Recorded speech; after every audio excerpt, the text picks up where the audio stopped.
पुण्यात फेरीवाल्यांचा व्यवसाय आता ठप्प झालाय। याचं कारण आहे एलपीजी टंचाईचा फटका।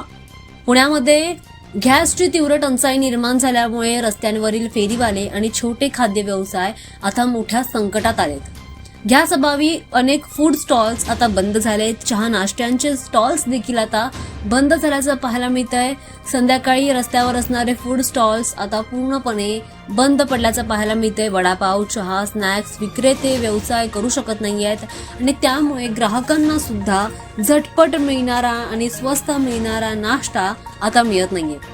सिलेंडरचा पुरवठा विस्कळीत झाल्यामुळे विक्रेत्यांना मोठ्या अडचणींचा सामना करावा लागतोय। अनेकांकडे पर्यायी इंधन नसल्यामुळे स्टॉल्स बंद ठेवण्याची वेळ आली आहे आणि त्यासोबतच अशा प्रकारच्या विक्रेत्यांना आर्थिक नुकसान देखील त्यांचं होत आहे। फूड स्टॉल्स बंद असल्यामुळे लोकांना महागड्या हॉटेलकडे जावं लागतंय। दैनंदिन खर्चामध्ये वाढ होत असल्याची तक्रार आता समोर येते। त्यासोबतच रेल्वे स्टेशन्स, बस स्थानकं आणि रस्त्यांवरील गर्दी आता या स्टॉल्स नसल्यामुळे बंद झाल्याचं देखील पाहायला मिळत आहे। काही विक्रेते हे लाकूड आणि कोळसा वापरण्याचा प्रयत्न करत आहेत, मात्र तेवढं सुद्धा करूनही त्यांच्या व्यवसायामध्ये त्यांना कोणत्याही प्रकारचा नफा होत नाही आणि त्यामुळेच त्यांनी आता काही काळ हे स्टॉल्स बंद ठेवण्याचा निर्णय घेतलाय।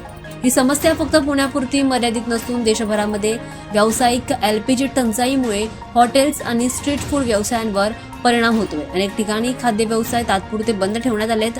एलपीजीच्या टंचाईमुळे पुण्यातील हजारो छोट्या व्यावसायिकांच्या उपजीविकेवर आता गंभीर परिणाम झालाय। मात्र ही परिस्थिती लवकर सुधारली नाही तर परिणाम आता आणखी तीव्र होण्याची शक्यता व्यक्त केली जाते।